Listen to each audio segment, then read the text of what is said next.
Boa noite a todos. Mais uma noite de encontro com o professor Walter de Andrade, projeto Iniciação. Boa noite. Com você, Gilberto. Olá, boa noite. Estamos ao vivo. Sejam todos muito bem-vindos. Projeto Iniciação, com o professor. E aproveitem aí vocês que já estão conectados, né? Compartilhe o conteúdo, clica no sininho, ative as notificações, aquele processo todo do YouTube. E é isso. Vamos que vamos. Boa noite, professor. Boa noite, Gilberto. Boa noite, Carlos.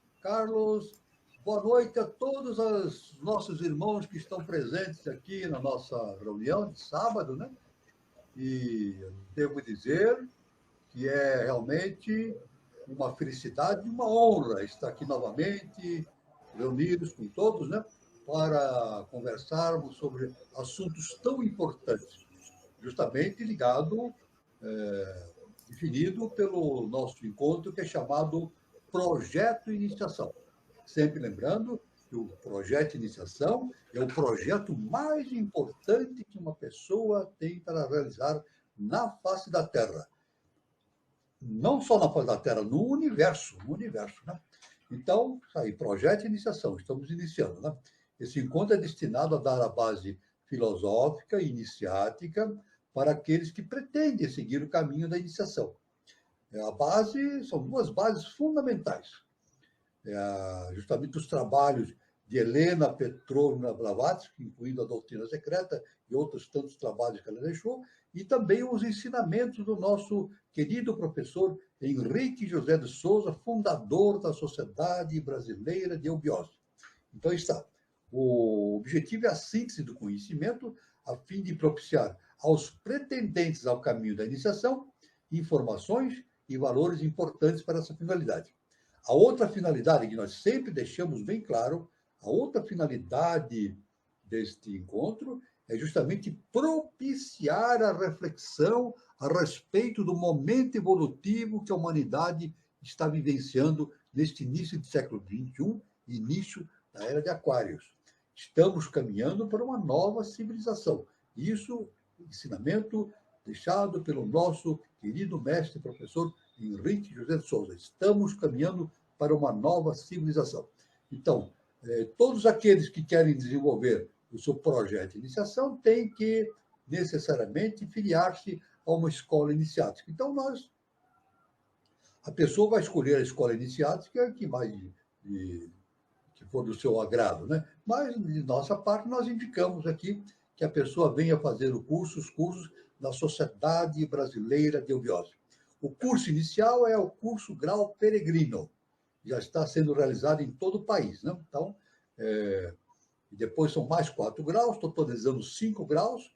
Depois de feito esses 5 graus, a pessoa, então, o postulante, tem a possibilidade de tornar-se membro efetivo da Sociedade Brasileira de Eubiose. Aí ele pode participar de ritualísticas, encontros, palestras públicas ou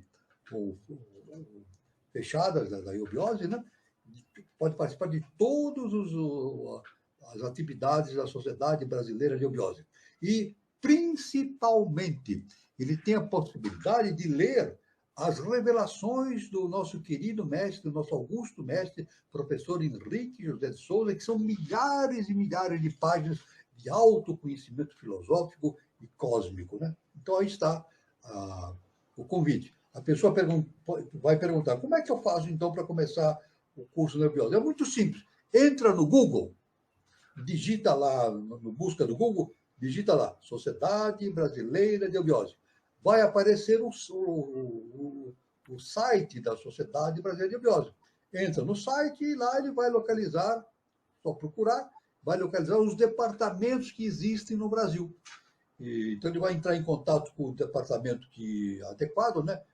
Claro, o departamento mais adequado é próximo, na sua cidade ou próximo à sua cidade. Então, ir lá fazer, lá tem todas as indicações de endereço, telefone, e-mail, entra em contato e faz a sua inscrição para o curso Peregrino, Grau Peregrino. Então, estão todos convidados, então, para esse trabalho muito importante de iniciação. Hoje, para iniciar a nossa conversa de hoje, eu gostaria de dar aqui, como na reunião passada eu falei sobre a teosofia e sobre os teósofos, né, de maneira geral, dentro da tônica deixada por Helena Petrovna Blavatsky, hoje eu quero, no início do nosso programa, nosso encontro, dar um pequeno apanhado justamente do perfil da Sociedade Brasileira de Eubiose. Para aqueles que estão pela primeira vez vendo o nosso programa, ficarem incentivados a buscarem um dos nossos departamentos para realizar o seu curso de iniciação. A Sociedade Brasileira de Eubiose foi fundada em 1924 pelo professor Henrique José de Souza e sua esposa Helena Jefferson de Souza. É uma instituição de caráter cultural e espiritualista que busca auxiliar a humanidade no seu aprimoramento físico, psíquico e espiritual. Durante a sua vida, que foi de 1883 até 1963, em São Paulo, o professor Henrique, um gigante espiritual que só os séculos vindouros saberão avaliar, dedicou-se a deixar ensinamentos que visam auxiliar o ser humano no seu processo de evolução e de autoconhecimento. Como escola iniciática que é, a eubiose busca o entendimento e a consciência das razões pelas quais os universos foram criados. Quem os criou? Com que objetivo? Como funciona todo esse mecanismo e como podemos contribuir para que esses objetivos sejam alcançados. O termo eubiose vem do grego eu, que significa bem, bom, e bios, vida. Ose é ação.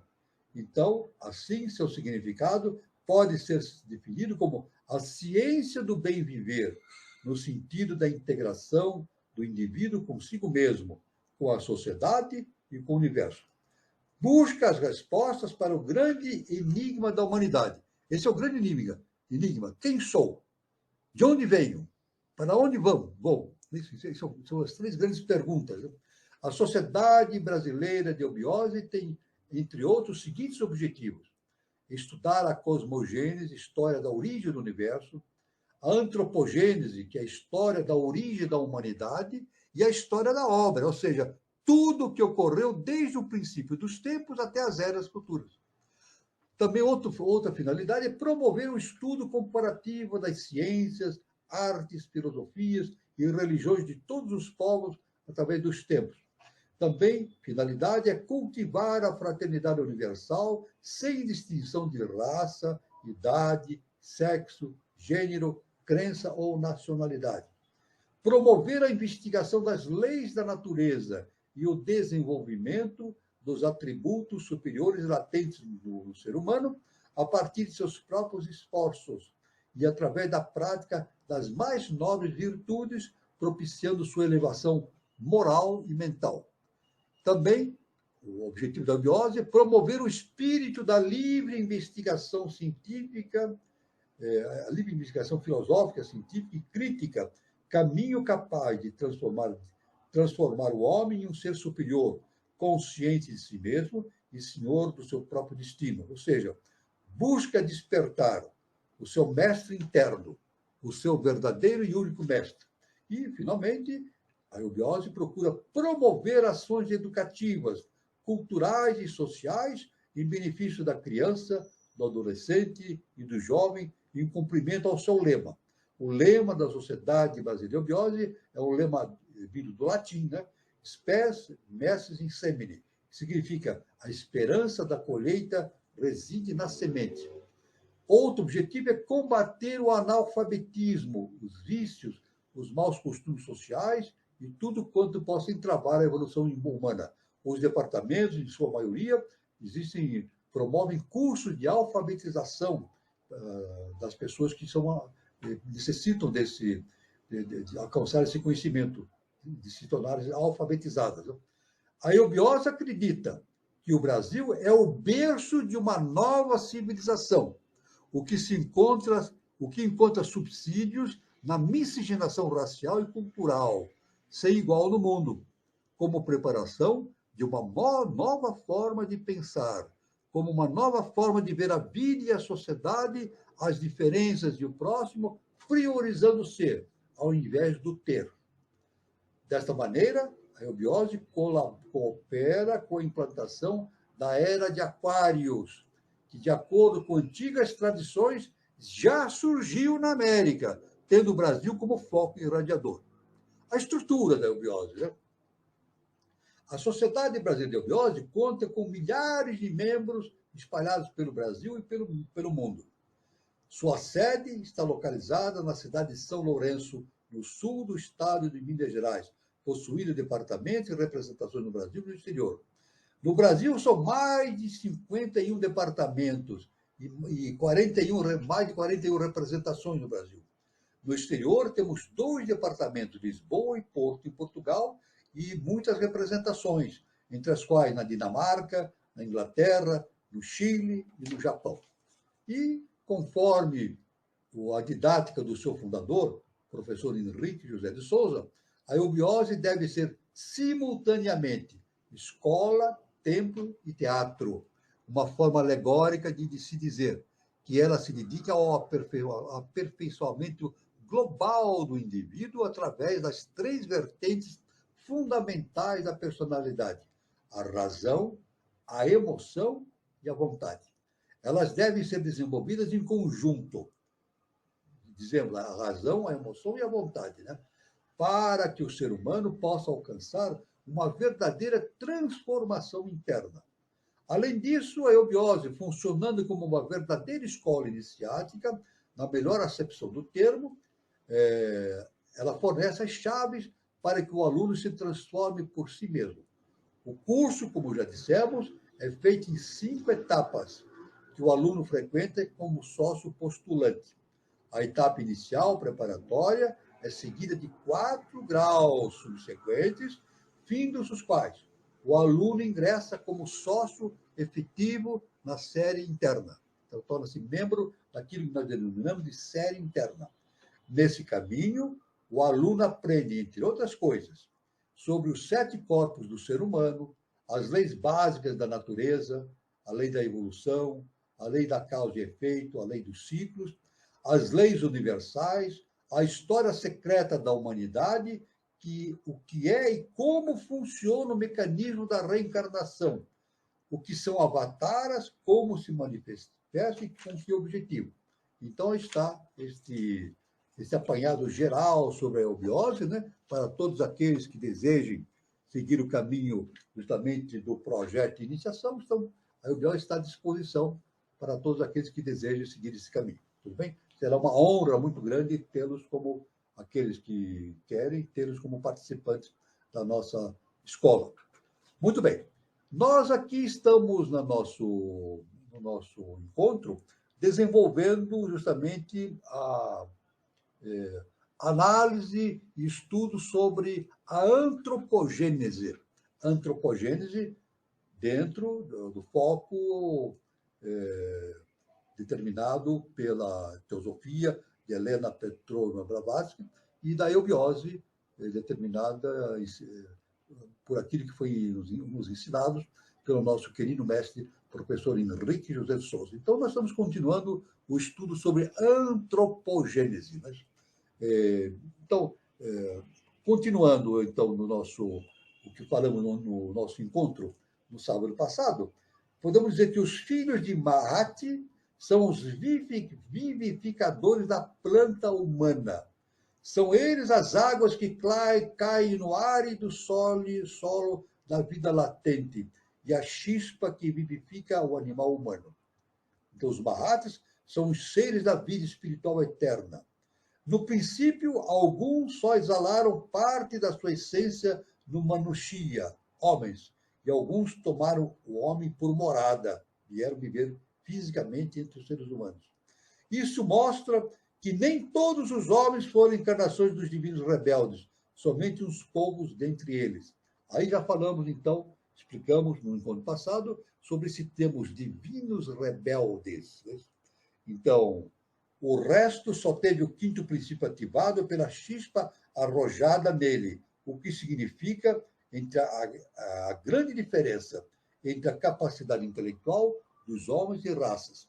Então, novamente, falamos sobre a questão da rebeldia. Na verdade, o processo de iniciação é um processo de rebeldia. Não um processo de rebeldia como nós entendemos na forma comum do termo, né? Como bagunça ou falta de comprometimento com a ordem. Não é isso. É uma rebeldia com relação ao estado de consciência. O rebelde é aquele que tenta cada vez mais funcionar o seu livre-arbítrio, o seu discernimento interno, né? O seu discernimento interno. Então, ele provoca, através do seu processo de autoconhecimento, a sua libertação das ideias que ficam circulando pelo mundo e fazendo a cabeça das pessoas, não é isso? As ideologias. Então, ele torna-se um rebelde. Aliás, o nosso mestre, repetindo o que o nosso mestre nos ensinou, o nosso mestre nos ensinou o seguinte: somente os rebeldes se salvam. Somente os rebeldes se salvam. A rebeldia, na verdade, é uma rebeldia contra o nosso status quo, a nossa condição humana, a nossa personalidade. Como Jesus falou, né? Isso aí, a rebeldia está como Jesus falou: conhecereis a verdade e a verdade vos libertará. Conhecer a verdade é justamente conhecer o Deus que existe dentro de nós. Como Jesus falou, vós sois deuses. E conhecendo a verdade, Jesus nos disse, a verdade vos libertará. Isso significa o quê?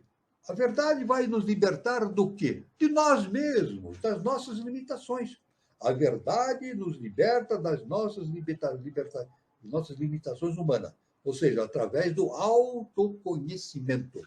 Então, isso é muito importante. Aliás, já repetindo, o Mário Rosso de Luna, que foi um grande filósofo e astrônomo da Espanha no século passado, né? Ele afirmou, ele cognominava, ele nomeava a HPB como a divina rebelde. A divina rebelde. Aliás, todos os grandes mestres são rebeldes. Né? Jesus Cristo era um rebelde, no termo cosmos, na exatidão do termo cósmico, né? Porque ele não se fixou no conhecimento simplesmente que rolava por aí, mas introduziu novos conhecimentos, mostrando um Deus muito superior àquilo que se pregava na antiguidade, né? Um Deus justo, amoroso, que perdoa, um Deus diferente. E a sua rebeldia, evidentemente, foi tanta que causou estranheza entre os seres humanos daquela época e ele acabou sendo crucificado, né? Perseguido, crucificado pela sua rebeldia. Né? Então, isso aí, então, é a questão da rebeldia, é algo muito importante na questão do autoconhecimento. Né? Muito bem.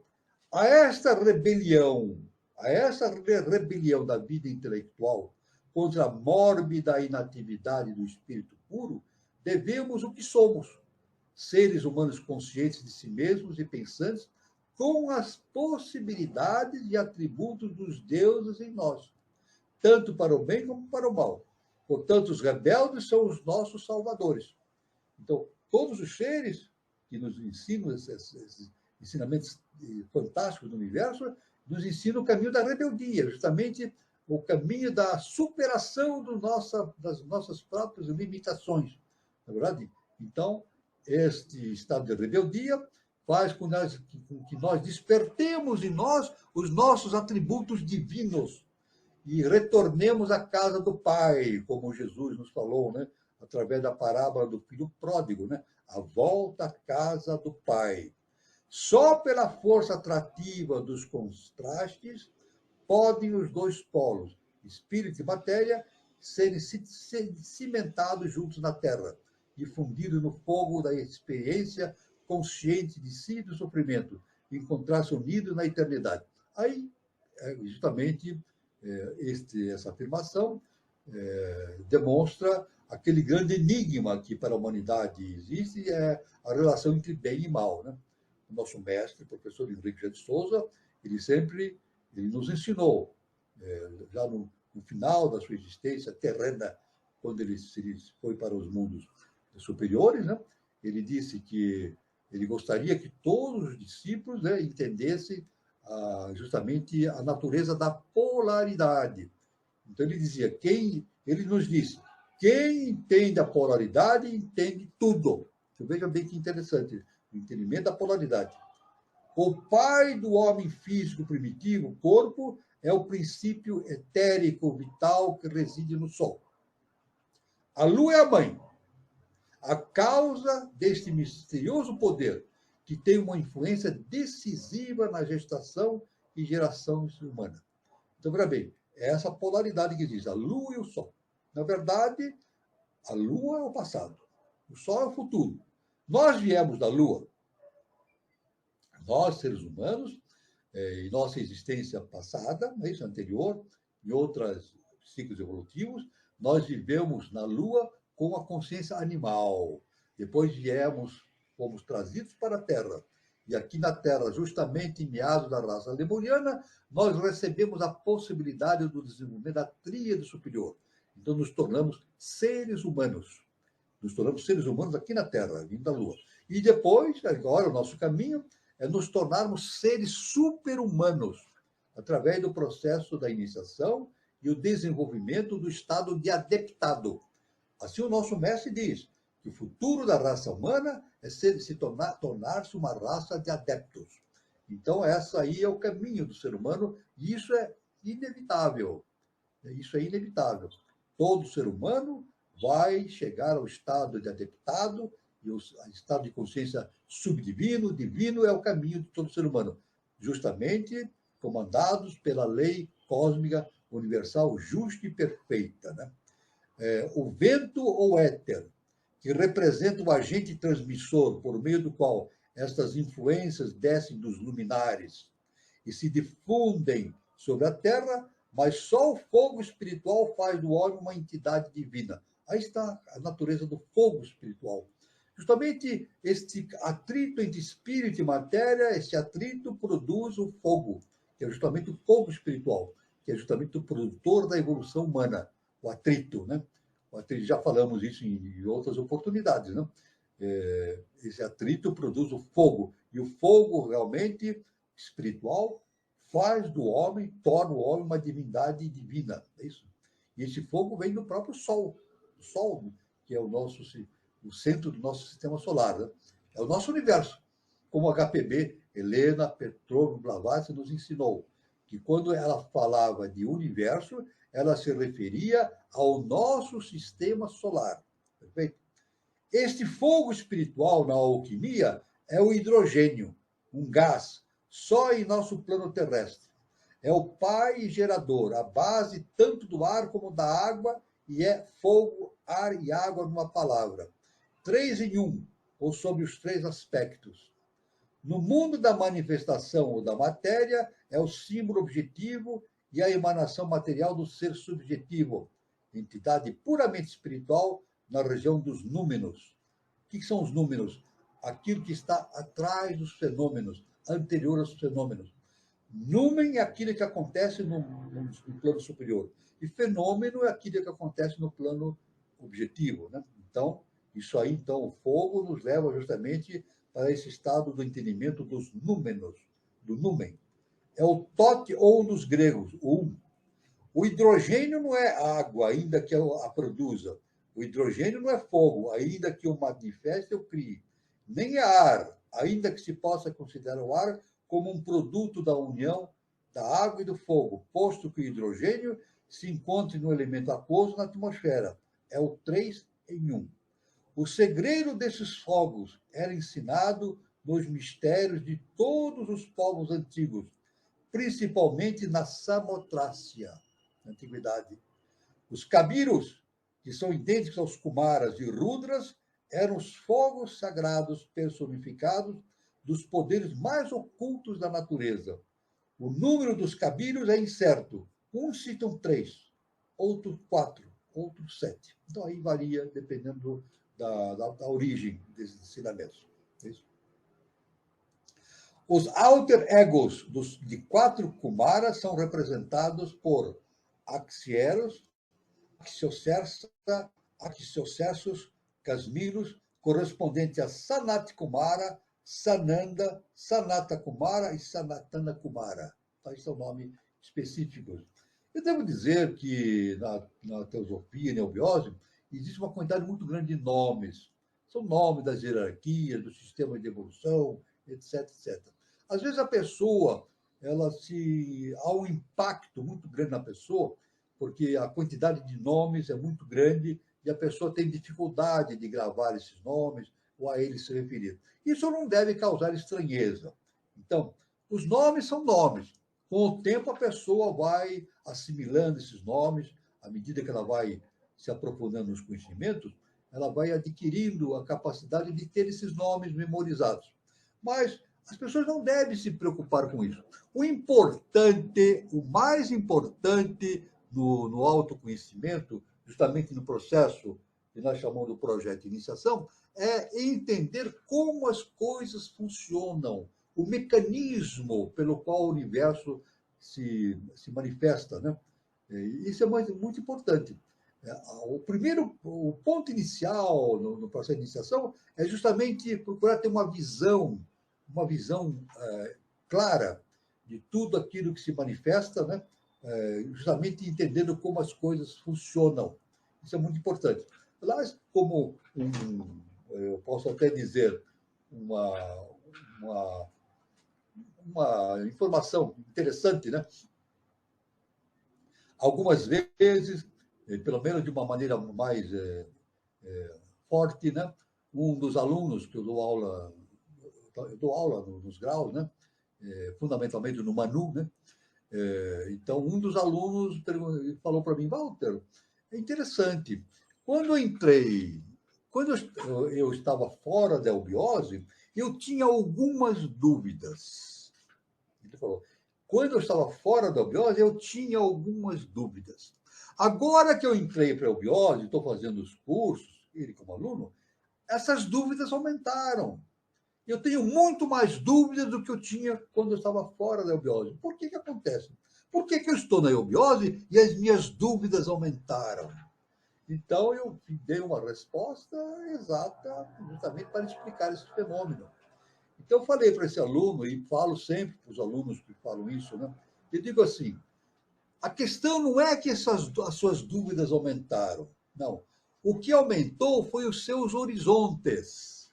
Os seus horizontes aumentaram. Então, você tem mais dúvidas porque o horizonte se ampliou. Não é verdade? Quem não tem dúvida de nada, não sabe nada. A pessoa que diz assim, eu não tenho dúvida de nada. Então, ela significa que ela acha que sabe tudo. Mas não. Então, por isso que Sócrates, né, o grande filósofo, ele afirmou durante a sua vida, chegou à conclusão do seguinte, tudo que sei é que nada sei. Então, o caminho da sabedoria é justamente o indivíduo reconhecer a sua própria ignorância. Isso é muito importante. O reconhecimento da sua própria ignorância é o caminho da sabedoria, assim como Sócrates, o grande Sócrates, nos ensinou. Né? Então, é por isso que eu afirmo novamente, né? As dúvidas aumentam justamente por causa disso, porque os horizontes se ampliam. A pessoa começa a ver horizontes e mais horizontes novos, e, é claro, as dúvidas surgem, mais dúvidas, novas perguntas, mas isso faz parte do processo da expansão da consciência do indivíduo em direção do infinito. Né? Na filosofia esotérica, os elementos se apresentam como os progenitores dos nossos 5 sentidos. Estes pertencem a uma criação ainda inferior à criação primária. É isso. O círculo é o pensamento. O diâmetro que divide esse círculo é a linha. E a palavra, a sua união é a vida. O fogo, a água e o ar são a trindade cósmica primordial. Então, a trindade cósmica primordial é justamente o fogo, a água e o ar. No Pimander de Platão, uma obra de Platão, se lê o seguinte, veja só o que Platão escreveu. Eu sou teu pensamento, teu Deus, mais antigo que o princípio úmido que irradia dentro das trevas. E a palavra resplandecente de Deus, o som, é o filho da deidade. Então, veja bem, Platão, o grande filósofo Platão, falando sobre esses assuntos de maneira bastante profunda. Né? Agora, falando sobre as raças, né? A primeira raça tinha em si 3 elementos rudimentares. A primeira raça, qual que nós? A raça adâmica, né? Foi a primeira raça que existiu na face da Terra, que não era ainda uma raça humana. Não era uma raça humana, porque não tinha ainda em si a possibilidade da execução da tríade superior, né? Da ação na tríade superior. Então, a HPB nos fala que a primeira raça tinha em si 3 elementos rudimentares e nenhum fogo ainda, porque a evolução do ser humano estava subordinada à evolução dos elementos, bem como o desenvolvimento e crescimento dos seus sentidos espirituais e físicos, isso no plano cósmico desta Terra. Cada elemento acresce a sua característica própria à de seu predecessor. Então, a HPB, nessa exposição que ela faz, ela dá a seguir uma tábua da evolução paralela dos elementos e dos sentidos. Né? Ela cita a tábua dos elementos e dos sentidos, né? Como o éter, o ar, o fogo, luz, água e terra. E relaciona com esses elementos justamente a capacidade de percepção dos seres humanos, como o ouvido, né? A capacidade da audição, o tato, a visão, o gosto, né? O paladar e o olfato. Então, são as qualidades que foram sendo desenvolvidas paulatinamente no processo de manifestação das raças. Né? Nesse sentido, a audição, o tato, a visão, o paladar, o gosto, né? E o olfato. Hoje, o ser humano, na quinta raça-mãe, que é a raça ariana, está desenvolvendo justamente a capacidade do olfato. Mas, veja bem, não é simplesmente a questão do olfato do odor. Não é simplesmente o odor. Nós estamos desenvolvendo o olfato, mas não simplesmente naquilo que nós entendemos como odor, mas sim a percepção das questões superiores nos planos hiperfísicos. Nós evoluímos e vamos cada vez mais percebemos, tendo percepções a respeito dos planos hiperfísicos. Isso significa justamente o desenvolvimento da percepção do olfato, mas um olfato que é muito mais do que a questão do odor, mas sim a percepção das questões das percepções dos mundos hiperfísicos. Né?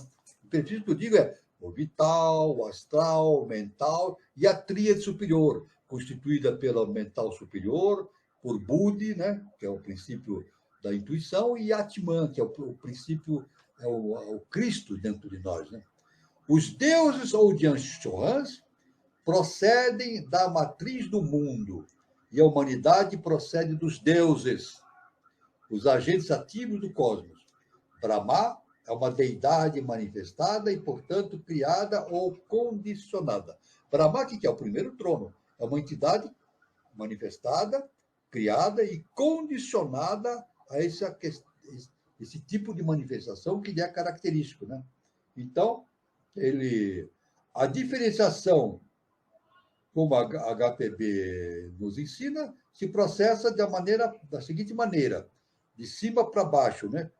Espírito supremo, espírito vivo na natureza, a alma espiritual ou intelectual, a alma vivente ou vida, a alma encarnada ou universo na polaridade espírito e matéria, e isso aí originando, dentro da materialidade, uma falsa percepção das coisas que está justamente no mundo material. No mundo material, nós estamos envolvidos pela personalidade e temos uma falsa percepção das coisas. E é justamente isso que nós temos que superar. Essa falsa percepção das coisas. Temos que superar a nossa personalidade, entender a divindade que em nós existe para entendermos justamente a verdadeira razão do universo, da sua existência. Né? Tudo em nosso universo físico é ilusão, ou falsa e errônea apreensão. Básico no entendimento da cosmogênese e da antropogênese. Tudo que nós temos no universo manifestado é justamente ilusão. Justamente Maya, chama-se Maya, ou ilusão. Né? Então, o universo manifestado é Maya. a verdade das coisas justamente está no universo imanifestado, que é justamente o campo de ação de, de, de uma entidade que é o ser e não ser, que é justamente o nosso Pai, né? Supremo, né? Que é justamente o Tati, né? Justamente o Tati, que é o aquilo, o ser superior que comanda tudo, né? Justamente no universo imanifestado. A evolução das essências de Ancho Hans tem lugar em estrita analogia com os atributos desse Brahma, primeiro trono, tanto no mundo espiritual como no material, sendo as características das primeiras refletidas, por sua vez, no ser humano, coletivamente e em cada um dos seus princípios, cada um dos quais contém em si mesmo, na mesma ordem progressiva, uma parte dos diversos fogos e elementos daquelas. Então, veja bem, nós somos projeções de Brahma, primeiro trono. Então, nós temos o primeiro trono, o segundo trono e o terceiro trono. Todos esses tronos são Maya, do mundo ilusório, do mundo manifestado. Provém de uma essência, de uma consciência superior chamado Sol Central, que é somente o Sol Central, que origina todos esses três tronos: Brahma, Vishnu e Shiva, primeiro, segundo e terceiro trono. Né? O fogo espiritual, ou eu superior, é o que se reencarna constantemente sob a influência de seus eus pessoais inferiores, mudando a cada renascimento, cheio de tanha ou desejo de viver. O fogo espiritual é aquele que reencarna. É isso. Agora, veja bem, de onde vem, então, esse fogo espiritual que vem viver uma vida física? É justamente provém da mônada. E essa mônada, ela existe no primeiro trono, em Brahma. Nós somos projeções da mônada. A mônada, na verdade, é uma chispa do Sol central, é uma fagulha do Sol central. Essa fagulha é projetada do Sol central e vai viver em Brahma, né? Ela não desce. De lá ela emite projeções suas e que vem caracterizar a nossa própria essência. Só que nessa descida da projeção, essa projeção vai se envolvendo cada vez mais em planos cada vez mais densos e vai esquecendo da sua origem, da sua divindade. Então, por isso que Jesus falou: vós sois deuses, mas somos deuses esquecidos da nossa natureza divina. Somos deuses esquecidos da natureza divina. Então, nós temos que retornar à consciência divina através do processo de expansão da consciência. Então, quando a mônada se projeta do Sol central, é isso? Ela se projeta, não, ela emite projeções, essas projeções vão descendo cada vez mais para os universos mais densos, até atingir o plano justamente da matéria densa, do mineral. Né? Depois, uma vez no campo mineral, ela começa seu projeto de retorno à casa do Pai. Então, de maneira geral, como diz o nosso mestre professor Henrique de Souza, é descida de vida e energia e subida de vida consciência. Isso. Então, a projeção da mônada desce até o mundo do mineral, começa a se desenvolver no mineral para atingir o seu próprio conhecimento, depois progride para o mundo vegetal, evolui no reino vegetal, depois passa para o reino, essas projeções passam para o reino animal, faz o seu processo, e depois, numa fase posterior ao animal, ela passa para o reino hominal, que é o nosso reino. Né? Então, nós estamos... O que nós somos? Na verdade, nós não somos seres humanos propriamente ditos. Nós não somos seres humanos. Nós somos projeções da mônada que está passando pelo estágio de consciência humana, pela experiência humana. O que nós somos? Projeções da mônada que estão passando pelo estágio de experiência humana para adquirir conhecimento nesse plano. Né? Então, isso é uma lei estranha do universo, que nesse plano espiritual tenha que ficar escravidado ao inferior. Isso é o grande princípio, é uma coisa estranha, né? Que uma natureza superior tenha que ficar escravizado às questões de limitações do mundo inferior, né? Do mundo denso. Isso aí, dito pela HPB, é o grande mistério que existe no universo. E quando ela se fala do universo, é o nosso sistema solar. Então, ela nos afirma que o grande desafio das consciências que residem, que vivem nesse universo, que é o sistema solar, é justamente entender esse mistério, desvendar esse mistério, justamente dessa relação que existe entre o mundo imanifestado com o mundo manifestado. Por quê? Por que o imanifestado produziu o mundo manifestado e agora tudo tem que voltar para o ponto de origem? Esse é um grande mistério. É claro que esse mistério tem que ser resolvido através do autoconhecimento. Autoconhecimento. É o autoconhecimento que revela justamente esse mistério para o ser em evolução. Então, por isso que no templo de Apolo em Delfos, não é isso? Lá no frontispício do templo de Apolo em Delfos, na Grécia Antiga, estava escrito assim: homem, conhece a ti mesmo e conhecerás os deuses do universo. Repetindo, homem, conhece a ti mesmo e conhecerás os deuses do universo. Então, a única saída para o ser humano é o conhecimento de si mesmo, o conhecimento da verdade, a verdade que em nós existe. Aliás, eu posso até citar aquele fato importante, né? Jesus estava preso diante de Pilatos, né? Pôncio Pilatos, né? Pilatos tentava conversar com Jesus, né? E ele tinha noção de que Jesus falava a verdade. Ele falava muito sobre a verdade. Então, naquele instante, Pôncio Pilatos perguntou para Jesus o seguinte, está no Evangelho isso, né? Ele perguntou assim: afinal, o que é a verdade? E o que aconteceu? No Evangelho está descrito que Jesus ficou calado. Jesus ficou calado. Por que Pilatos perguntou o que é a verdade e Jesus nada falou? Nós podemos tirar uma conclusão nossa através de uma percepção interna, né?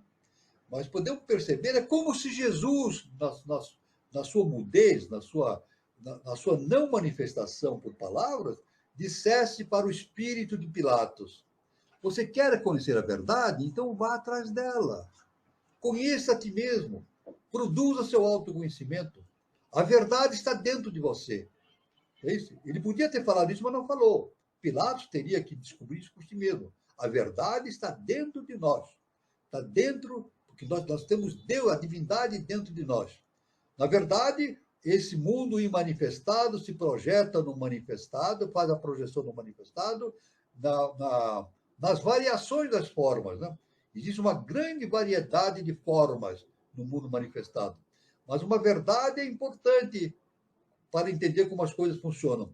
O Deus, né, a divindade, essa consciência, o Tati, ele produz a diversidade, mas não se divide.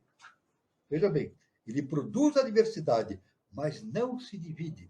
Então, ele está íntegro. Cada partícula do universo, por menor que seja um átomo, seja um elétron, ou qualquer partícula que a ciência desconhece ainda, por menor que seja, tem a divindade dentro de si. Isso é importante. Tudo tem a divindade dentro de si. Indivisa. Isso é muito importante. Indivisa. Por isso que nós, como seres humanos, nós somos todos um. Isso na internet a gente vê vários caminhos de escolas e pensadores falando, tendo essa seguinte afirmação: somos todos um. E é verdade. Nós somos um só, que é a divindade, é o eterno. O eterno está dentro de nós, ou de cada partícula do universo. Então, somos todos um. É claro que, através do nosso processo de iniciação, de expansão da consciência, nós temos que entender essa unidade que existe em nós. E à medida que nós evoluímos, nós vamos nos tornando cada vez mais unos. É isso? Não existe eu e o outro. Na verdade, é um só. Quando eu olho, veja bem, quando eu olho para um semelhante meu, esse semelhante não é simplesmente o meu semelhante, sou eu mesmo que estou ali. Na verdade, o meu semelhante é eu mesmo que estou aí. E o meu semelhante está dentro de mim. Nós somos um. É a unidade que representa esse princípio básico do universo. Isso é muito importante. Isso, é por isso que eu digo, né? E isso é importante para entender como as coisas funcionam. Então, esse entendimento de início é fundamental no conhecimento iniciático, o entendimento dessa unidade que existe no universo, que maiavicamente parece diversidade, mas no fundo é uma unidade, uma só unidade. Né? Aliás, é como se na biose a gente fala uma humanidade, uma unidade. A gente até brinca nesse sentido, né? Humanidade, podemos falar uma unidade, né? Muito bem. A menos que o ego se refugie em Atman, o todo espírito, submergindo por completo em sua essência o ego pessoal, pode citá-lo até o funesto fim, pois a evolução procede por tríplice linha, espiritual, psíquica e física. Então, esse mergulho que a projeção da mônada faz na materialidade, dá essas 3 linhas de evolução, que é característico do nosso processo, né? A evolução física, a evolução psíquica e a evolução espiritual. Isso aí caracteriza justamente o nosso tríplice aspecto, né? Como corpo, espírito, alma e espírito. Né? A alma, corpo, alma e espírito. Né? Isso aí tem profunda conotação com a nossa constituição interna setenária, né? No qual nós temos um quaternário inferior, representando pelo físico denso, pelo vital, pelo astral e pelo mental inferior, constituindo um quaternário, e uma tríade superior, constituída pelo mental superior, pelo Budi, que é a intuição, e o Atman, que é o nosso Cristo interno. Então, são 2 condições específicas, né? A tríade superior e o quaternário, reduzindo-se a uma tríade inferior. Então, são 2 tríades relacionadas, ligadas por um fio chamado Antakarana. Então, nós temos esse caminho de evolução através do físico, do psíquico e do espiritual. Isso é fundamental. Né? O que impele e força a evolução, obrigando o crescimento e desenvolvimento do homem para a perfeição é, primeiro, a mônada, o que atua nela por uma força inerente, inconsciente. Segundo, o corpo astral, ou eu pessoal. Então, a nossa evolução é determinada pela ação da mônada. Da mônada. Então, nós somos, na verdade, projeções da mônada. Agora, por que nós temos esse impulso, esse influxo, essa determinação para a evolução? E ninguém escapa disso. É justamente por determinação da mônada. E essa determinação da mônada é induzida justamente no ambiente que ela vive, em Brahma, no primeiro trono, e de decorrência pelo fato da mônada ser projeção do Sol central, né? Uma faísca do Sol central. Né? Então, é por isso que Moisés, no Antigo Testamento, ele deixou escrito, né? Somos feitos à imagem e semelhança de Deus. Somos feitos à imagem e semelhança de Deus. Isso é muito importante. Veja, entendendo como as coisas funcionam, veja, já Moisés, naquela época, ele falava coisas de uma profundidade enorme. Na Bíblia, né? Que hoje, evidentemente, nós temos a possibilidade de entender com maior amplitude através da teosofia, da eubiose e assim por diante. Né? Ora, a primeira, quer aprisionada num corpo vegetal ou animal, está dotada dessa força, essa emanação. Essa emanação da mônada, quer aprisionada num corpo vegetal ou animal, está dotada dessa força que impede, que nos impele no sentido evolutivo. É verdadeiramente ela mesma. Então, nós somos mônadas projetadas. Né? Em nosso plano, sendo a sua essência demasiada pura, permanece toda potencial, porém, individualmente é inativa. A menos que o ego gravite para a mônada, o eu pessoal dominará tudo, porque este ego, com seu fero egoísmo e desejo de animais, é o construtor do tabernáculo, para que a mônada e seu princípio consciente, manas, morem nele. Então, veja bem, em princípio, qual é a posição da mônada, dessa projeção da mônada? É obter experiência em todos os planos inferiores, do mineral até aos planos superiores. Então, a mônada, a projeção da mônada obtém experiências no campo mineral, no campo vegetal, no reino, né? Mineral, mineral, vegetal, mineral, humano, super-humano e assim por diante. Né? Só que existe uma distinção importante entre a ciência iniciática e a ciência acadêmica. Né? Na ciência acadêmica, é dito que existem 3 reinos. A ciência acadêmica afirma que existem 3 reinos: o reino mineral, o reino vegetal e o reino animal. É isso. E a ciência diz que o homem, o ser humano, faz parte do reino animal. Na verdade, na ciência iniciática, não é assim que se fala. Basicamente, no nosso plano evolutivo, nós temos 4 reinos. O reino mineral, que é o primeiro, o reino vegetal, o reino animal e o reino hominal. Então, o homem não é simplesmente descendente do reino animal, como a ciência pretende entender dessa maneira. Não. O homem é descendente da projeção da mônada. Por isso que o homem tem inteligência. Um animal não tem inteligência. Ele tem uma inteligência muito rudimentar ainda. Né? Mas o homem tem inteligência. Por quê? Segundo o nosso professor Henrique José de Souza, nosso ilustre mestre, né? Ele nos falou que a inteligência humana é a projeção do Espírito de Deus no homem. Então, por isso que o ser humano pertence a um 4º reino, geralmente o reino hominal, diferentemente do que a ciência acadêmica afirma. É claro que a ciência acadêmica vai chegar num ponto que ela vai entrar por esse campo. Ela vai entender que não existem apenas 3 reinos, mas sim 4 reinos. É claro que nós podemos até citar, né? Existe o reino mineral, vegetal, animal, mas existem outros reinos, que é o reino super-humano, o subdivino e o divino. São 7 reinos.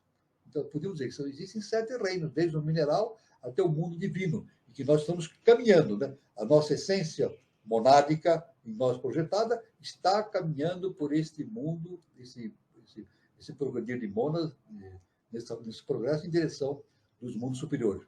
Nós devemos também dizer que o nosso mundo material é o mais denso do nosso plano evolutivo, do nosso mundo evolutivo. Existem planos mais densos ainda do que o mineral. Veja bem, olha só que importante, como as coisas funcionam. Existem planos muito mais densos ainda do que o plano mineral. Isso a ciência sabe. A ciência sabe disso, já descobriu isso, né? Como é que a ciência descobriu como? Os buracos negros. Não é isso? Os buracos negros, conforme a ciência descobriu, são estados de agregação material de uma densidade infinita, muito mais denso de tudo aquilo que nós conhecemos como densidade do mundo físico que nós conhecemos. Né? Isso é muito importante, esse entendimento. Né? Então, somente a Atman pode transmitir ao homem interno o ego que se reencarna a sua imortalidade. Então, nesse processo de evolução, somente quando o ser humano atinge o estado de Atman, que é justamente o ápice daquela tríade superior, é que ele pode entender a natureza da sua imortalidade, da sua natureza interna. Atingir Atman significa atingir o adeptado, significa atingir o entendimento do nosso Cristo interno. Então, isso aí significa atingir o entendimento do nosso Cristo interno. O que na Igreja Católica, na eubiose, também se afirma, é a Eucaristia. A Eucaristia. A gente atingir o estado do eu crístico, o entendimento do nosso Cristo interno. Quando nós atingimos o entendimento do nosso Cristo interno, assim nós nos tornamos super-humanos. Deixamos a experiência humana, deixamos de passar pela experiência humana e passamos para a experiência super-humana, nos tornando adeptos. Então, aí está então essa parte da antropogênica que nós queríamos abordar aqui, é isso? Então, passamos aí para a segunda fase, para a terceira fase da nossa abordagem, né? Passando a palavra para o nosso irmão Carlos Nascimento, para que a gente possa trocar ideias e ver as perguntas que estão aí rolando no nosso grupo, né? Tudo bem, Carlos? Estou à tua disposição. Boa noite, professor. Olha, é fascinante. E o interessante, professor, que toda essa evolução de consciência atinge todos os planos, né? Do mais sutil ao mais denso.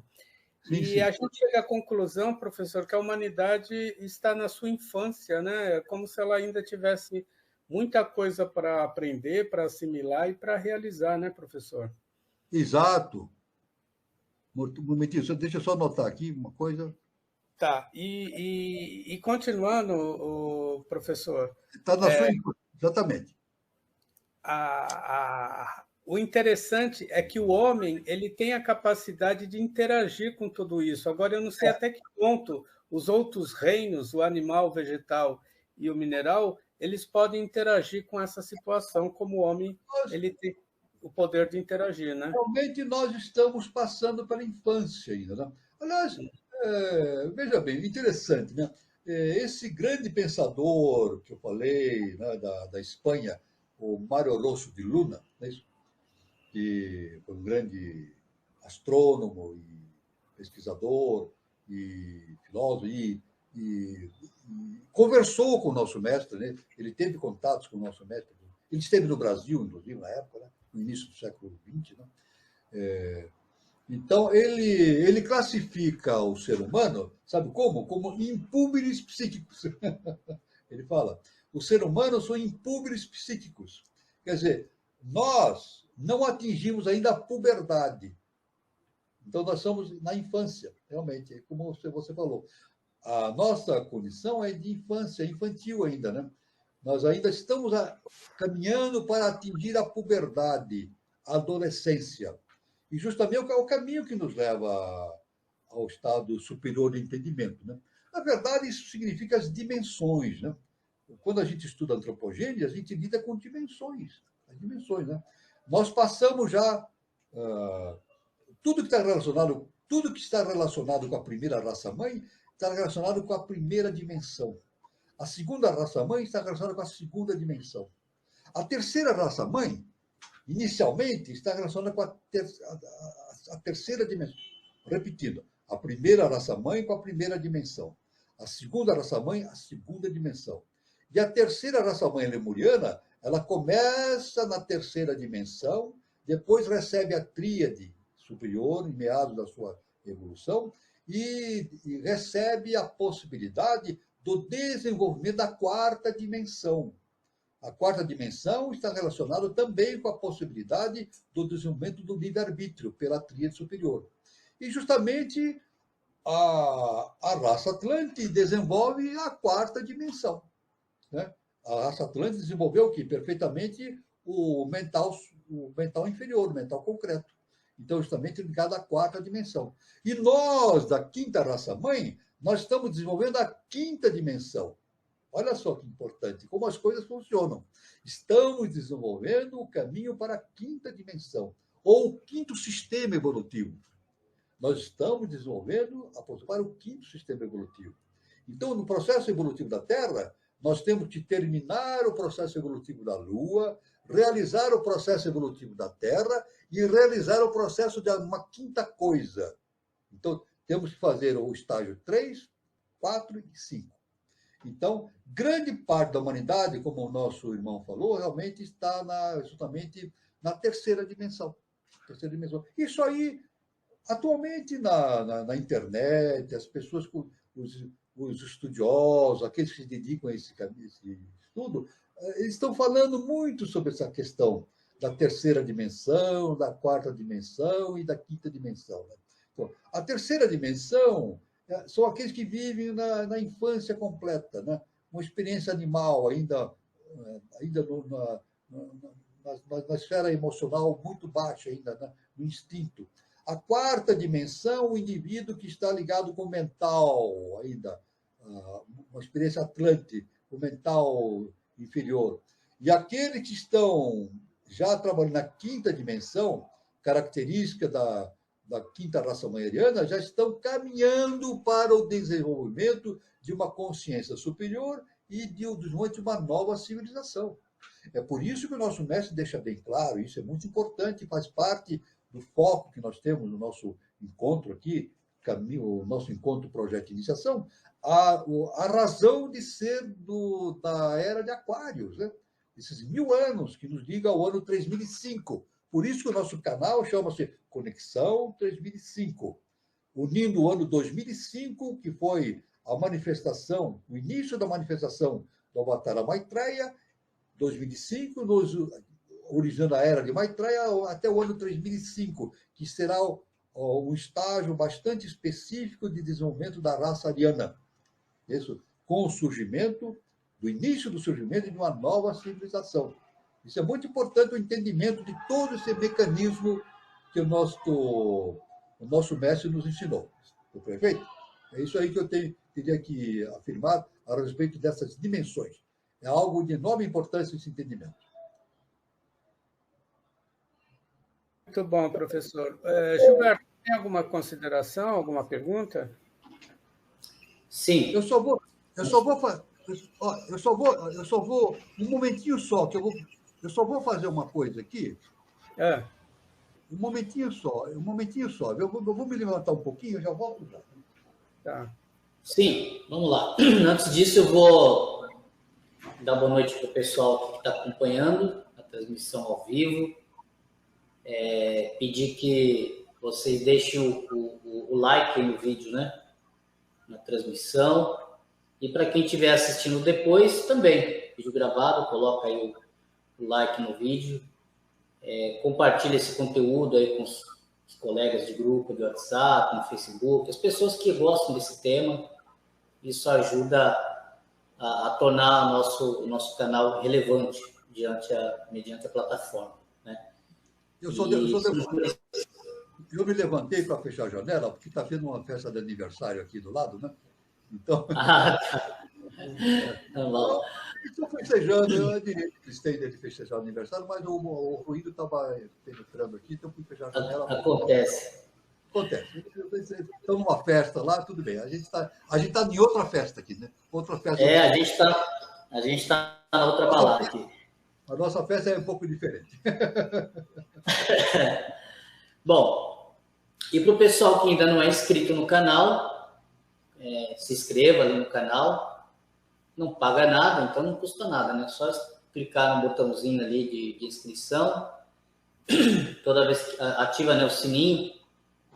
Toda vez que tiver alguma atividade, o próprio YouTube informa. Mesmo aquelas atividades fora dos horários, né? Hoje, por exemplo, à tarde, nós tivemos uma transmissão, inclusive está aqui no canal, hoje que eu falo domingo, sábado, dia 1º de abril. E não é mentira o que eu estou falando, tá? Apesar de ser 1º de abril. Nós tivemos aí uma transmissão à tarde, tá aqui no canal, sobre astrologia. Então, depois que terminar aqui a transmissão, quem tiver interesse, volta lá, assiste o vídeo, tá bem legal. E é isso. A minha pergunta, professor, o senhor falou muito aí sobre as dimensões. Sim, sim. E aí minha dúvida é o seguinte: essas dimensões, mesmo as que estão adiante, elas já existem? Porque assim, em um momento a gente fala que a gente está num processo de evolução, que a gente está querendo, né, está pleiteando o nosso ingresso nessa outra dimensão, né, tal. E por hora a gente fala de seres de outra dimensão. Então, quando a gente fala de seres de outra dimensão, dá a entender que elas já existem. Que, na verdade, a gente não passou de ano ainda, a gente está meio atrasado, mas tem lá, ela já existe lá, tem seres. A gente ainda está aqui falarem que a gente ainda é adolescente, né? A gente ainda está no prézinho, né? Então, a gente está ali na primeira série, aprendendo a fazer o rabisco ainda. É mais ou menos isso? Essas dimensões, elas já existem? Elas já, claro, existem. Veja bem, como você falou, nós estamos no prézinho, né? Começando a nossa caminhada, né? O pré-primário, né? Realmente, como Mara Rosto e Luna, a humanidade são púberes psíquicos, né? Então, nós estamos... Mas é claro que tem uma faixa dentro da humanidade que faz parte da quinta raça ariana, que já está desenvolvendo essa percepção da quinta dimensão. E é o nosso trabalho, né? O nosso mestre deixou procedimentos específicos. Quem entrar na eubiose, se tornar membro efetivo da eubiose, vai poder participar disso, né? De ritualística, de estados de realizações específicas, justamente em direção da quinta dimensão e sexta dimensão. É isso? E, é claro, no futuro, uma sétima dimensão. Né? Então, é claro que existem seres de quinta dimensão, sexta dimensão, trabalhando entre nós. É isso? Eles trabalham entre nós. Não esses seres propriamente trabalhando, mas eles emitem projeções de si em nossa direção. Aí existe um capítulo da teosofia da eubiose chamado tulkuísmo. Tulkuísmo, um capítulo especial. Já falamos isso aí em uma determinada parte, né, das nossas reuniões, mas na verdade o nosso universo é um universo tulkuístico, porque essas consciências que estão nas dimensões superiores, eles não se projetam diretamente no nosso plano físico, porque há uma incongruência, né? Não há possibilidade desses seres dimensionais tomarem corpos físicos, porque é uma energia muito grande e um corpo físico não suportaria esse tipo de energia, alta energia. Mas eles emitem tulcos, projeções suas. Então, o giro do tulco e vai tulcoisticamente se projetando até que atinge o plano terrestre um tulco específico que pode se reencarnar e transmitir essas informações superiores para os seres humanos. Então, são os veículos, né? É como uma hidrelétrica, né? A Itaipu, por exemplo, qual é a energia? São bilhões, milhões de volts, né? Eu não sei, eu não sou engenheiro, não sei. Aí os entendidos podem saber quantos milhões de volts uma hidrelétrica como Itaipu ela emite. São milhões e milhões de volts, né? Mas aqueles milhões de volts saem e os transformadores vão transformando até chegar na porta da nossa casa com 110 volts. Né? Então, toda rua na nossa cidade, em qualquer cidade, naquela rua tem os transformadores. Né? Os transformadores pegam aquela energia que circula em alta voltagem nos postes e transformam para 110 e isso entra na nossa casa. Né? Então, isso aí é muito semelhante ao que acontece no universo. Né? Essa energia vai tulcoisticamente se reduzindo a sua capacidade energética até um ponto em que esse tulco possa fazer uma manifestação num plano físico e nos trazer informações importantes a respeito dos planos hiperfísicos, do além-akasha, né? Dos mundos superiores. Então, é a resposta que eu posso te dar. Os seres superiores estão sempre em contato conosco através dos seus tulcos. Muito bom, professor. Eu já vou abrir para perguntas, tudo bem, Gilberto? A Eunice Graça, professor, pergunta: o que são manes? O senhor poderia explicar? Bom, nós poderíamos explicar. Não sei em que ponto. Aí, eu não sei a que ponto a nossa irmã. Eu não sei em que ponto a nossa irmã se refere a essa questão, né, essa questão, mas nós podemos entender como manus. Não sei se a gente poderia entender como manus, né? Aí seria para nossa irmã, eu podia dar uma correlação como manus. Manes, manus. Né? Manes, claro que nessa raiz, man vem de mente superior, né? Então, tudo aquilo que vem da mente superior vem de man. É isso? Tanto que, veja bem, Moisés, quando circulou pelo deserto, é citado que caiu o manu, não é isso? O maná do céu, né? Caiu o maná do céu. Na verdade, o que caiu, o maná, né? Não foi significar o pão do céu, mas assim a orientação divina para que o Moisés fizesse o seu processo para conduzir o seu povo, né? Então, isso aí é o que eu posso dizer para minha irmã, né? de imediato. Né? Muito bom. Aqui, Eu estou até aqui procurando no ah, glossário teosófico, por isso que eu me levantei, né? Eu fui procurar no glossário teosófico de Helena Blavatsky alguma relação com Manes, mas não há nenhuma citação de Manes. Manu tem, mas Manes não. Então, fica aí a resposta para a nossa irmã com relação a Manu, né? Tudo bem? tudo bem, professor. A outra pergunta é da Elimar Eu Rodrigues da prometo, eu prometo que vou investigar. Tá. Eu vou investigar isso e numa próxima. Quem foi que perguntou? Foi a nossa irmã Foi a irmã Eunice Graça. Eunice Graça. Então eu vou procurar isso. Eu procurei agora mesmo aqui no glossário teosófico e não consta essa palavra, manes. Eu também estou olhando aqui, não estou achando, não. No glossário teosófico de HPB não existe esse termo manes. Né? E o glossário é uma coisa fantástica, tem tudo. Então, por isso que eu fiz essa relação de manes com manu. Manes com manu e manes com man. Man é mente, né? Mente, né? Por isso que a própria língua portuguesa, né, a gente diz assim, manusear. Manusear. Isso. É usar a mente para usar alguma coisa. Manusear. Tem essa raiz, man está sempre presente no próprio português. Então, a outra pergunta é do Elimar Rodrigues da Silva. Professor, no processo evolutivo, quais são as funções dos reinos mineral, vegetal e animal? Por que outra, então, podemos dizer que nós já fomos uma pedra, por exemplo? Exatamente. Aí, essa é uma pergunta muito importante que o nosso irmão Elimar faz e a gente pode agora vamos responder, entender como as coisas funcionam. Veja bem, nós não fomos pedra.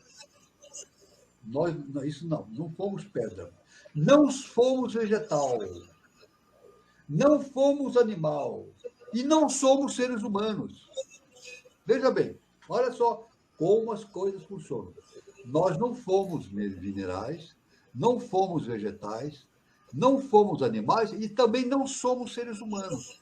Nós passamos pela experiência mineral, passamos pela experiência vegetal, animal, e estamos passando pela experiência liminal.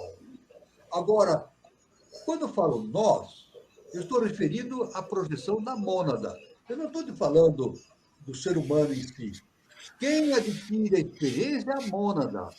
Ela está lá em Brahma. Ela emite uma projeção e a sua projeção vive a experiência no mundo físico denso, nesses 3 patamares, né, evolutivos, nessas dimensões que nós citamos, e vai adquirindo experiência do mundo objetivo.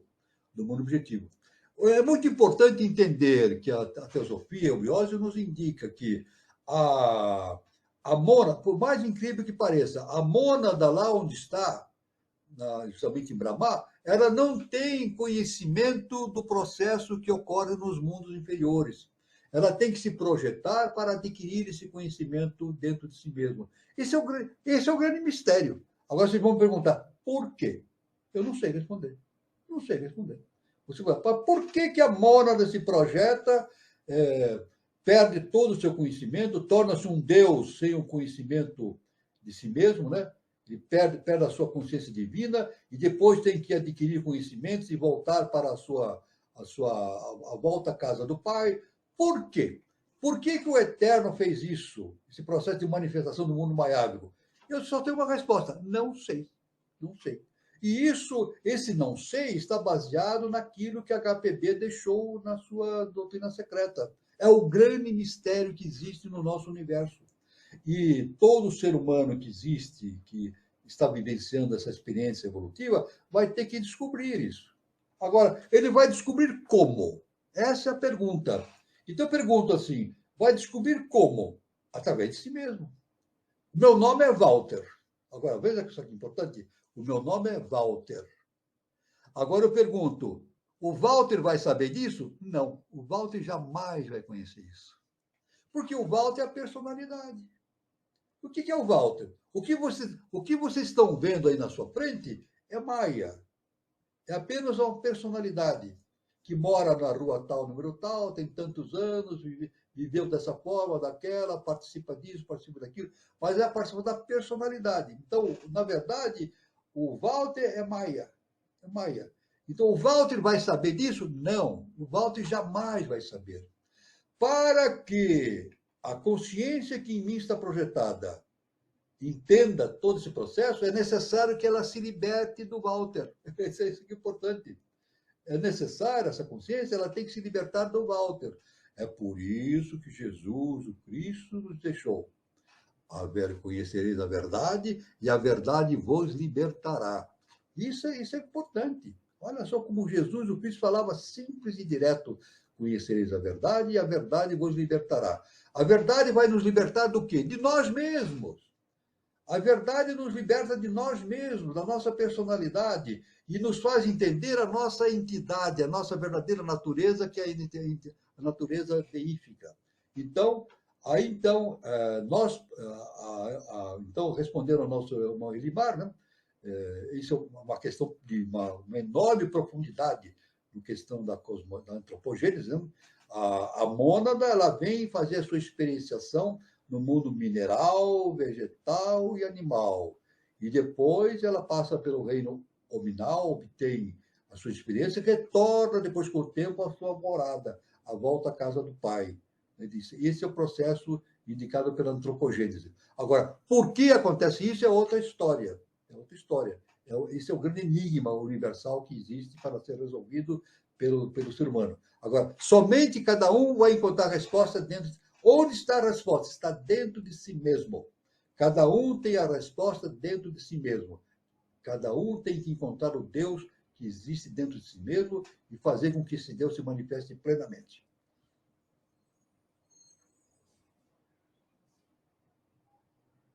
Muito bom, professor.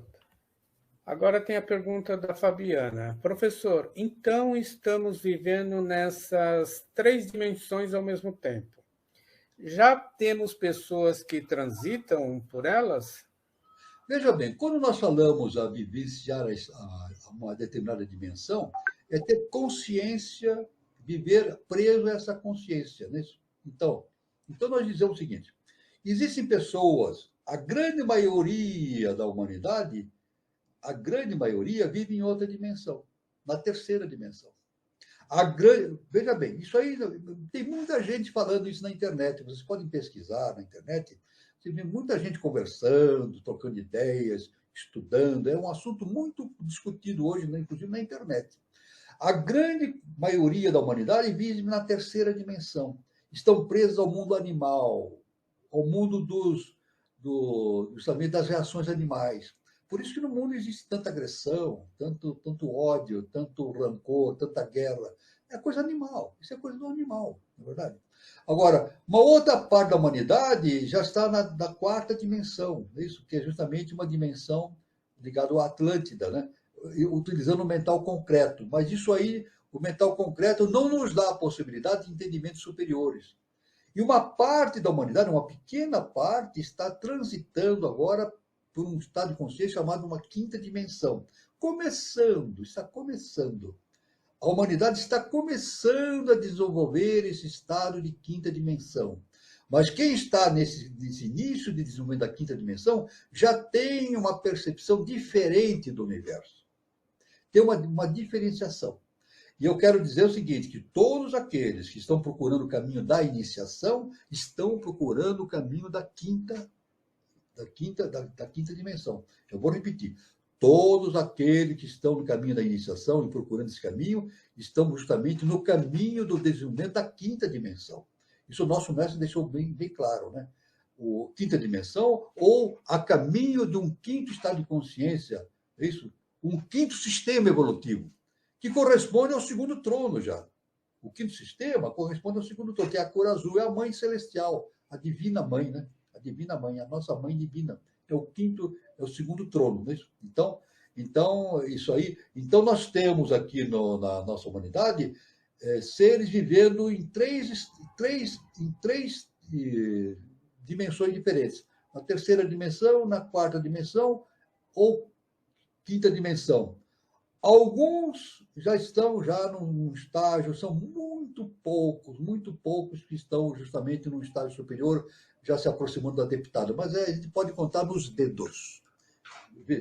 Um dia nós vamos falar sobre essa numerologia da humanidade, né? Pode contar nos dedos, isso, esses seres que estão assim no estágio quase perto do processo do estágio de autoconhecimento pleno, não é isso? Então, essa é a resposta que eu posso dar para a nossa irmã Fabiana. Muito bom, professor. Agora a gente tem uma pergunta da Maria Siqueira. Como disse o Jorge Antônio Ouro, na Terra tem seres que têm a mentalidade das raças passadas, convivendo com as raças futuras. Isso de mentalidade. É isso que está acontecendo, professor? Exatamente, é isso, exatamente. Isso é correto, isso é correto. Veja bem, na humanidade existem seres humanos que têm uma consciência lemuriana, mas aquela consciência ainda muito primitiva lemuriana. Existe uma grande parte, isso é grande parte da humanidade. Grande parte da humanidade tem uma consciência atlante, tem uma consciência ligada ao mental concreto. E uma parcela mais reduzida já tem uma consciência da nossa quinta raça-mãe, que é justamente o princípio do desenvolvimento de uma quinta dimensão, de um quinto estado de consciência. Então, é verdade, nós temos no planeta Terra as raças convivendo. Veja bem, vamos dar mais exemplo a respeito desse assunto. A raça lemuriana, ela sumiu fisicamente, mas o estado de consciência permanece em grande parte da humanidade. A raça Atlante sumiu fisicamente, mas grande parte da humanidade vibra num estágio de consciência Atlante. E hoje todos nós fazemos parte, pelo menos no projeto evolutivo, da quinta raça-mãe ariana. É isso? E estamos no processo de desenvolvimento ainda inicial do nosso quinto estado de consciência. É isso? Então, isso é verdade. Existem aqui na nossa evolução as três raças convivendo ao mesmo tempo. Tanto que o nosso mestre, o professor Henrique José de Souza, num dos seus ensinamentos, ele afirmou o seguinte: raça é estado de consciência. A raça não é aspecto físico. Isso é um grande, um ledo engano, é um grande engano do conhecimento humano, né? Do conhecimento humano, vamos assim, acadêmico, né? Considerar raça como aspecto físico. Não. Raça é estado de consciência. O que define um indivíduo como raça é o seu estado de consciência. Aí ele pode ter um estado de consciência lemuriano, ele pode ter um estado de consciência Atlante ou um estado de consciência da raça ariana. Ou então, pouquíssimos têm uma consciência já quase no limite da raça humana para se tornar seres super-humanos. Pode-se contar nos dedos, esses seres que vivem na Terra, né? Seres quase se tornando adeptos. Muito bom, professor. O Elimar agradecendo muito, professor. Nós é que agradecemos. Eu devo dizer o seguinte, eu sempre falo para os alunos que quando eu estou dando aula, os alunos não fazem perguntas, a aula parece que ela empobrece. O que dá riqueza para a exposição são as perguntas. As perguntas dinamizam o encontro, né? Então, novas possibilidades surgem, isso é muito bom. Muito obrigado ao nosso irmão Elimar. Elimar, isso. E a Fabiana também está agradecendo. Que analogia maravilhosa da usina. Entendi perfeitamente agora o Tucuí. Isso, exatamente. O que acontece com a usina e esse estágio de transformação da voltagem até chegar na nossa casa é justamente o que acontece no universo. O universo tem uma grande usina de energia, e essa energia vai sendo transformada. E essas transformações é feita por transformadores. Esses transformadores são os tulcos. Os tulcos são os pontos transformadores que vão transformando essas energias em energias mais compatíveis com o nosso mundo objetivo. Eu quero dizer, essa energia é tão grande, que no Evangelho é citado que Jesus, né, no Monte das Oliveiras, é citado isso no Evangelho. No Monte das Oliveiras, ele suou sangue. É dito isso aí, né? A fonte dele suou sangue. Agora, é claro, veja uma evidência. Isso foi contado pelos mestres. Quem estava com Jesus? Ele estava sozinho. Quem que viu ele suando sangue? Eu pergunto, quem foi que viu Jesus suando sangue? Ninguém. Então, isso aí foi contado para nós pelos mestres. Os mestres, descendo das suas posições angelicais, eles nos informaram que Jesus teve aquele suor de sangue. Por quê? Porque a energia era tão intensa que os vasos da cabeça dele, como ser humano, o corpo não aguentou e começou a estourar. Isso. Então, isso aí indica a pressão dessa energia cósmica. Ele estava falando com o Pai Celestial, né, dele. O Pai Celestial ele se referia, uma energia extraordinária diante dele. Bom, professor. Agora eu tenho uns recados para passar, então eu quero deixar aqui o recado da nossa próxima roda de conversa. Então, como toda terça-feira, nós temos a nossa roda de conversa, e a próxima terça vai ser agora, dia 4 de abril de 2023, terça-feira, o mesmo horário, às 20h40, roda de conversa aqui no canal Conexão 3005, com o tema Servir, uma visão sistêmica do trabalho. A palestrante é a nossa colaboradora, Gilmara Tomé, ela é educadora sistêmica, e ela vai abordar os temas da seguinte maneira: servimos a vida por meio do trabalho? Ou será que esperamos que o trabalho nos sirva? Há trabalhadores que captam as necessidades do ambiente e passam a oferecer produtos e serviços servindo uma comunidade e sendo remunerados? Outros, nem tanto. Então, é um tema muito interessante, muito atual, que vai abordar toda essa ligação, né, de trabalho, serviço, produção e desempenho, né, capacitação de individual e coletiva de cada um de nós e da comunidade que a gente vive. É um tema muito interessante, a palestrante vai ser a Gilmara Tomé, educadora sistêmica, e os mediadores, Daniela Troncoso e Eduardo Nunes. Prestigie o canal Conexão 3005, terça-feira, dia 4 de abril, no mesmo horário, às 20h40. E eu queria também deixar um recado para quem estiver passando em São Lourenço e visitar o Centro de Terapias Holísticas Espaço Shakti Nova Era.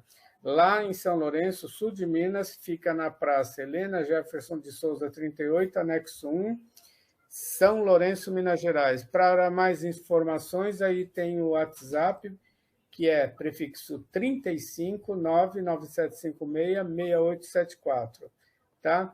Então, quem puder estar prestigiando também o espaço, e lembrando que tem uma unidade em Brasília, tá?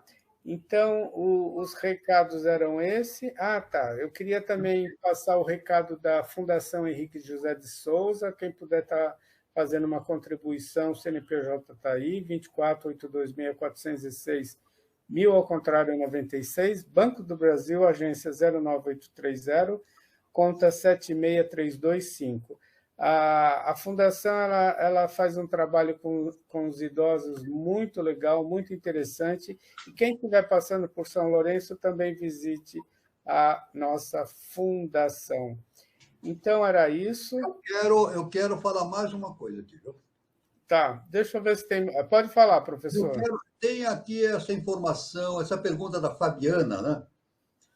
Estamos vivendo nessas 3 dimensões ao mesmo tempo? Você pegou aí? Já temos pessoas que transitaram. Eu quero retomar essa pergunta da nossa irmã Fabiana, né? Isso. Está aqui, ó. Estamos vivendo nessas 3 dimensões ao mesmo tempo? Já temos pessoas que transitam nelas. Eu só queria fazer mais uma colocação de uma enorme importância, uma enorme importância. Então, nós dizemos que aqui no nosso planeta, nós temos pessoas vivendo na terceira dimensão, na quarta dimensão e na quinta dimensão. Então, nós podemos dizer que nós temos pessoas vivendo no passado, pessoas vivendo no presente e pessoas vivendo no futuro.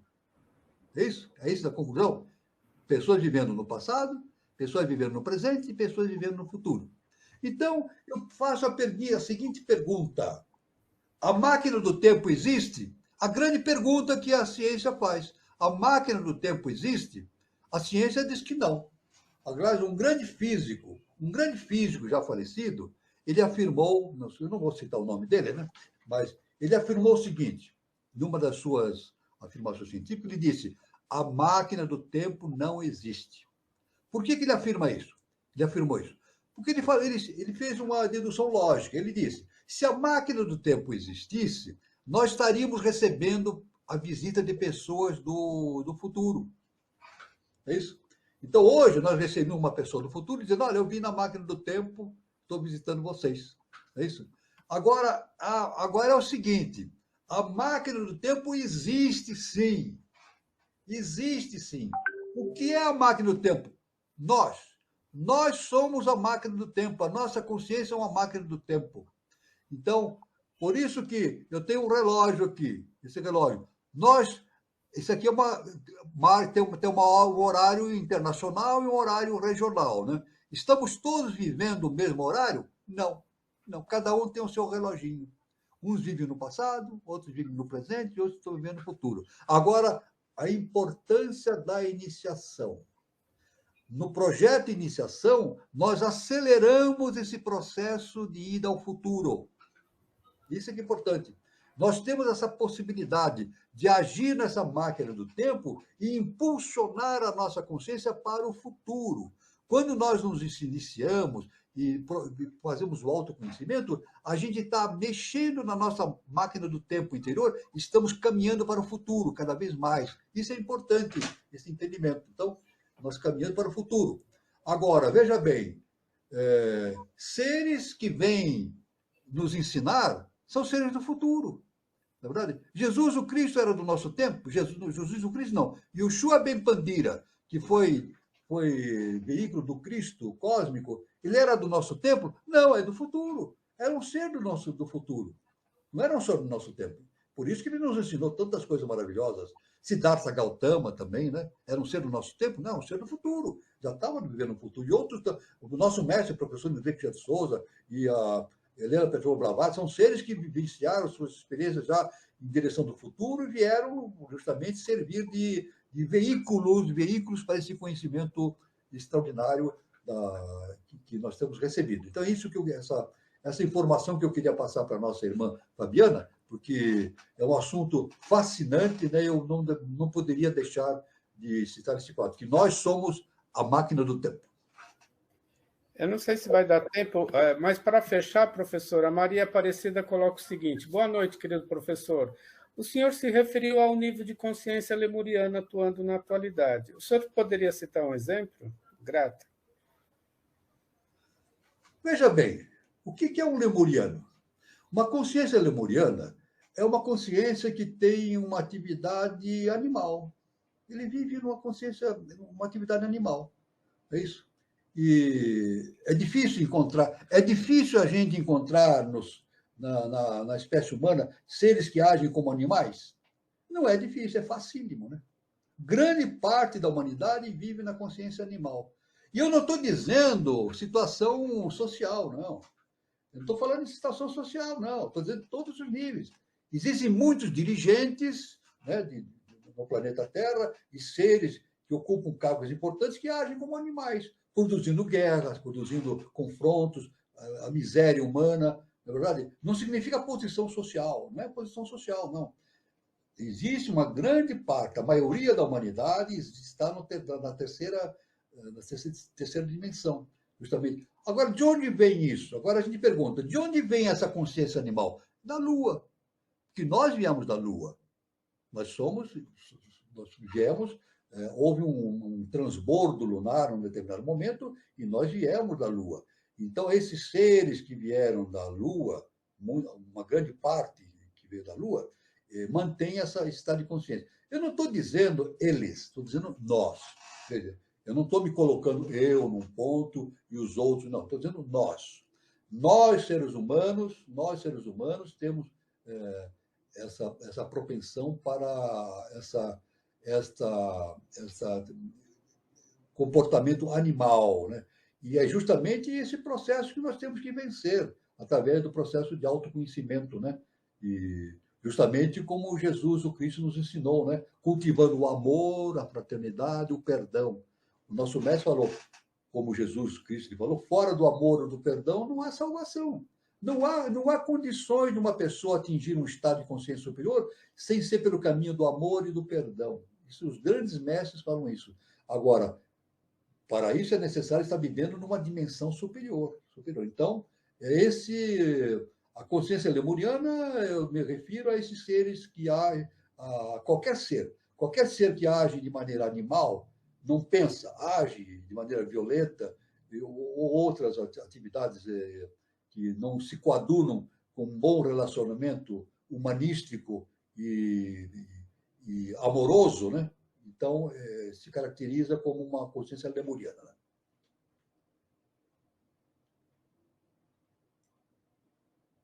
Muito bom, professor. Eu acho que agora a gente vai ter que finalizar em função do horário, tá, pessoal? Muito bom. Muito bom. Eu quero agradecer a participação de todos. Foi muito bom o encontro, viu, professor? Foi muito esclarecedor. Foi muito dinâmica a participação das pessoas, com perguntas e prestigiando. E eu quero agradecer e desejar a todos um bom final de sábado e até o nosso próximo encontro. E terça-feira, nossa roda de conversa. Bom final de semana, bom domingo e até. Tchau, tchau. Com você, Gilberto. É isso aí, pessoal. Agradecer a todos que estão acompanhando aí. Seguem firmes aí. Um bom fim de sábado, um bom final de semana a todos. E já que falamos aqui em Máquina do Tempo, assistam De Volta para o Futuro. Olha aí, boa dica aí para quem ainda não assistiu. É um bom filme, antigo, mas vale a pena. Fica a dica aí. Boa noite, professor. Boa noite, meu irmão Gilberto. Boa noite, meu irmão Carlos. Boa noite a todos os irmãos que vieram presentes. Foi uma felicidade, uma honra estar aqui reunido com vocês e convidamos para outras atividades da terça-feira, né? E sábado que vem estaremos aqui. Como sempre digo, luz, paz e amor para todos e fiquem com Deus.